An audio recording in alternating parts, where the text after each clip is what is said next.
Bienvenidos a una nueva propuesta aquí en Cocina Guaraní. Derlis. ¿Cómo está, mano? Bien, bien. ¿Y vos?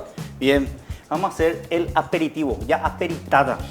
Vale, vale. Y vamos a hacer a nuestro estilo una guaripola, que es caña, llamado ron hoy chetamente, un poquito de miel y jugo de pomelo. Se viene Semana Santa y se vienen los tragos nacionales. Ese te va a lo de tus parientes en la campaña y le bajas todo su pomelo. Este que vos te vas a Semana Santa y no es que traer la gallina, traer la mandioca, traer todo y traer el pomelo para la caña. O si no, lleva la caña nomás. In situ.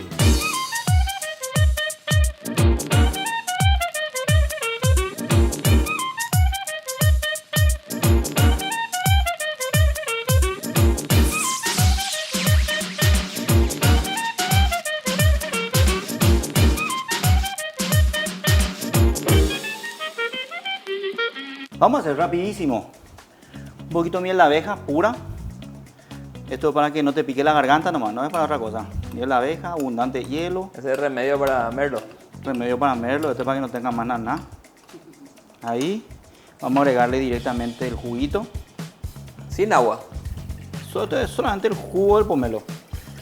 Ahí está. Como no tenemos cuchara larga, vamos a usar esta cuchara ya, entonces vamos a empezar a mezclar antes. Ahí bien que se mezcle ya la miel con el jugo, con el pomelo. Y va cambiando de color. Va cambiando de color. Bien, bien, bien, bien, bien, bien. Ahí está.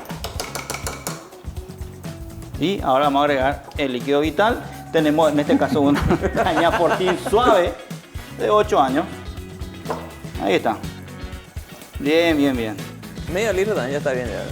2.50. Esto no es una caña muy fuerte, esto no es un ron muy fuerte.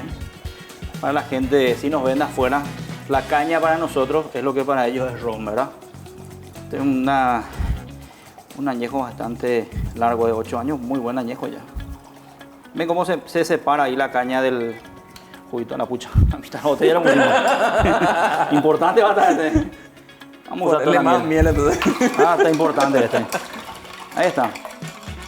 Ahí tenemos los vasitos. Mucho hielo, siempre bien frío. Bien frío. Pasa que nosotros también aquí en Paraguay tenemos clima de normal, así, templado para nosotros de 30 grados. O sea, podemos llegar hasta los 45, 50 grados. Entonces, el hielo siempre está presente, siempre tiene que ser lo más refrescante posible. Bien fresquito. Sí, tiene un aroma. Acá Carlito también ya está a punto de saltar por nosotros. Está bien. Esto es una pausa entre cocina. Somos cocineros, somos degustadores de alcohol, no nos queda otra parte de la profesión. Sí, tenemos que trabajar. Salud, guaripola, al estilo cocina guaraní. Nos vimos. Todavía no tomé, ya te cabré. Nos vemos en una próxima propuesta aquí en Cocina Guaraní. Salud. ¿Qué te dice? ¿Qué te cosa? Mira, Hoy cuota.